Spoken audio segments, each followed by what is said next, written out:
La idea el día de hoy es poder entrar un poquito más a fondo sobre la propuesta de reforma al Poder Judicial. Es una de las principales reformas que ha propuesto el presidente de México y que hoy se están discutiendo en la Cámara de Diputados. Tiene que ver con una reforma que responda a el reclamo del pueblo de México de contar con una institución, un poder judicial que imparta justicia, que sea independiente, que esté legitimado, pero sobre todo que resuelva sus problemáticas con independencias, ajeno a intereses privados, que tenga la sensibilidad de conocer cuáles son las problemáticas que está viviendo la ciudadanía, que abone a combatir la impunidad. Y también un órgano que pueda ser vigilado, como cualquier servidor público, de que no se actúe al margen de la ley y con actos de corrupción. Entonces, los objetivos de la reforma de forma más concreta: primero, está una nueva integración de la Suprema Corte de Justicia de la Nación para que pueda ser más eficiente, austera, transparente, tratándose del máximo tribunal en nuestro país. Segundo, la elección popular de ministros, magistrados y jueces, es decir, que cuenten con una legitimidad democrática a partir del voto popular. Número 3, la sustitución del Consejo de la Judicatura Federal, no solamente dividir en dos nuevas instituciones, sino que realmente se garantice que se cuente con instancias para poder tener una vigilancia. Y finalmente, nuevas reglas que tienen que ver, uno, con que realmente la justicia sea expedita, es decir, rápida, no lo que conocemos hoy como juicios interminables a través de amparos y resoluciones, y equilibrio de poderes. Otra de las problemáticas que hemos venido viendo es cómo el Poder Judicial se ha puesto por encima de los otros poderes, incluso llegando a desaparecer leyes aprobadas por el Congreso. Adelante. Primero, la nueva integración de la Suprema Corte de Justicia de la Nación. En la reforma se reduce el número de ministras y de ministros. Hoy hay 11, no es necesario contar con esa cantidad, por eso se reduce a 9 integrantes. También se reduce el periodo de su encargo de 15 a 12 años. Se desaparecen las dos salas. Hoy la Suprema Corte trabaja en dos salas y después trabaja en pleno. La idea es desaparecer estas salas que son muy opacas en la resolución de sus conflictos y que solamente se sesione en pleno a través de sesiones que deberán ser públicas, transparentes, todas y todos tener la posibilidad de conocer qué están determinando y decidiendo los ministros. Por el otro lado, se elimina la pensión vitalicia, el famoso haber de retiro para actuales y futuros ministros y ministras, que conocemos que se trata de haberes de retiro muy onerosos. Y finalmente se reitera, hay que recordar que esto ya lo establecía la Constitución, pero se vuelve a reiterar ahora de manera mucho más clara, que las remuneraciones de los ministros, de las ministras, deben ajustarse al tope máximo establecido en la Constitución, que es lo percibido por el presidente de la República. Adelante. Respecto a la elección por voto popular, tanto de ministros, de magistrados como jueces, una cosa que establece la reforma es que va a haber una elección extraordinaria. Va a haber una elección extraordinaria que se realizaría, en caso de aprobarse, en 2025, el próximo año, donde se renovarían todos los jueces, las juezas, todos los magistrados y todos los ministros. Es decir, por esa ocasión, en esa elección extraordinaria, habría una votación integral de todo el Poder Judicial y podrán participar en esta elección, por supuesto, si son propuestos, los actuales jueces, los actuales magistrados y también incluso los actuales ministros de la Corte. Podrían estar en la boleta y podrían ser votados. ¿Cómo se va a seleccionar el caso de los ministros de la Suprema Corte, también de los magistrados del Tribunal Electoral y de esta figura nueva que es el Tribunal de Disciplina, que habremos de tocar más adelante?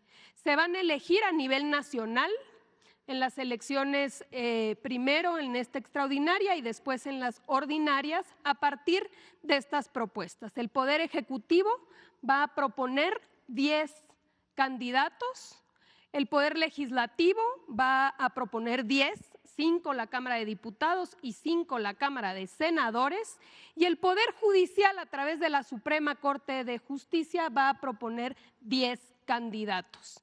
Estos 30 se integrarán para cada una de estas carteras, de estos espacios, para poder elegir a los ministros y a los magistrados del Tribunal Electoral y del Tribunal de Disciplina. En el caso de los 1.633 magistrados de circuito y jueces de distrito, que esa es la cantidad que existe actualmente, se va a elegir en cada uno de los 32 circuitos judiciales. Es decir, cuando se trate de ministros, todas y todos los mexicanos vamos a votar por los ministros de la Corte. Tratándose de los magistrados y jueces, a uno le tocará votar por los jueces y magistrados que correspondan a su circuito judicial, es decir, prácticamente hacia entidad federativa. Adelante. El proceso electoral y los resultados de la elección, el Senado de la República es el encargado de verificar que las candidaturas cumplan con los requisitos de la ley. Mucho se ha hablado de quiénes podrán ser candidatos. La ley establece que tiene que cumplir los requisitos, por ejemplo, de contar con la licenciatura, de tener experiencia en la materia, y es el Senado el que va a hacer esta evaluación de que se cumpla con dichos requisitos. Y es el Instituto Nacional de Elecciones y Consultas, el INEC, en caso de que se apruebe la reforma electoral, el INE se transforma en el INEC, quien va a organizar la elección. Hay que recordar que va a haber una elección extraordinaria, pero después todas estas elecciones se van a ir empatando a las elecciones ordinarias, tanto las intermedias como el para presidente de la República. Las campañas duran 60 días, no habrá una etapa de precampañas y no se permite el financiamiento público-privado. Las personas candidatas tendrán acceso a tiempos de radio y televisión para poder difundir propuestas y podrán participar en foros de debate. Los partidos políticos no podrán realizar proselitismo a favor o en contra de alguna candidatura. Es un proceso ajeno a los partidos políticos.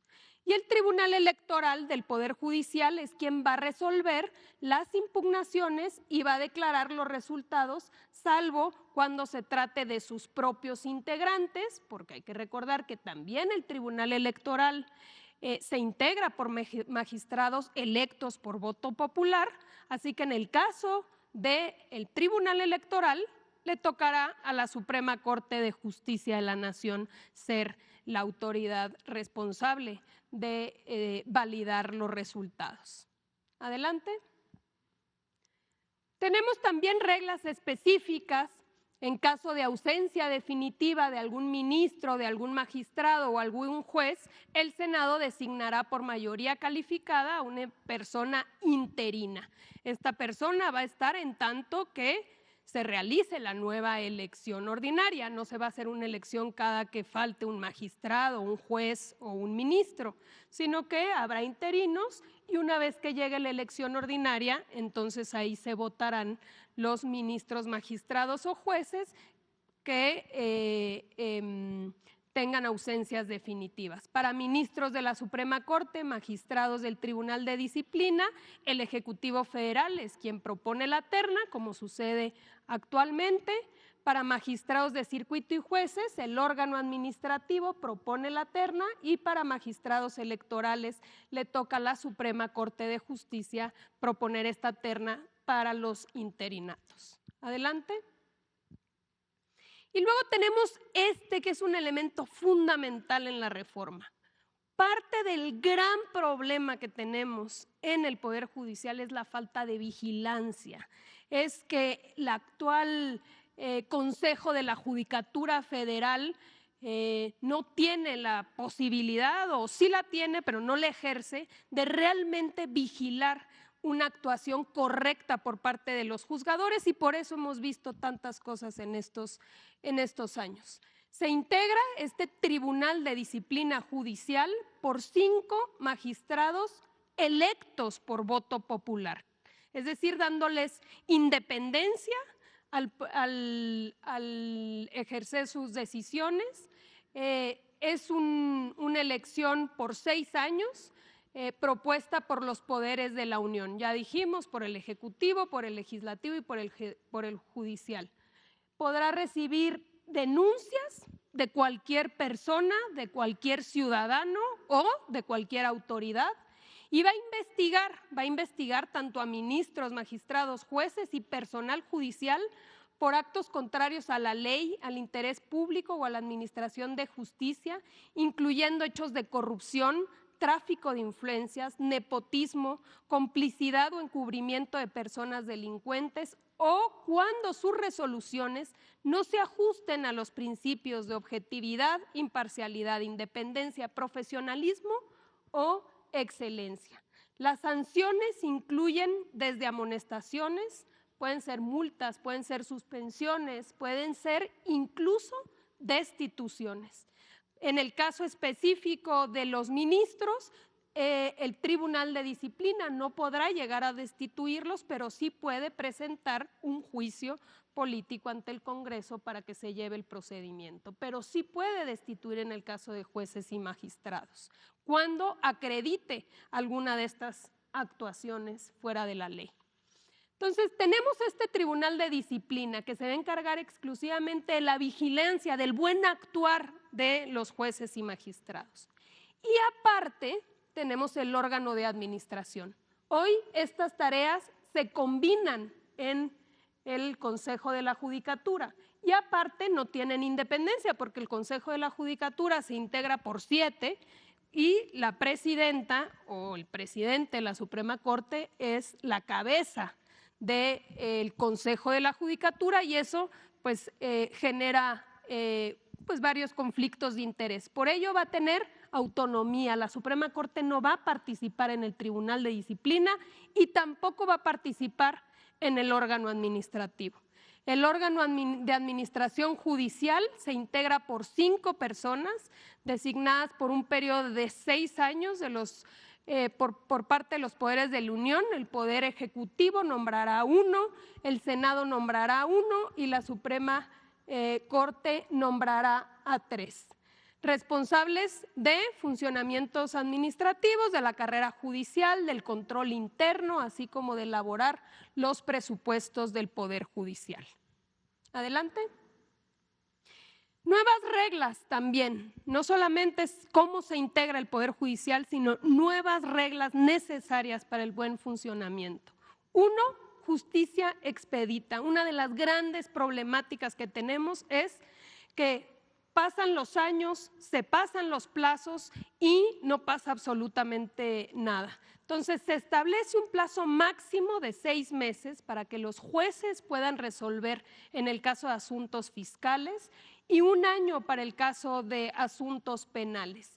En el caso en el que se rebasen estos plazos, los juzgadores tienen que justificarle al Tribunal de Disciplina cuáles fueron las razones por las cuales se excedieron los plazos sin haber resuelto previamente.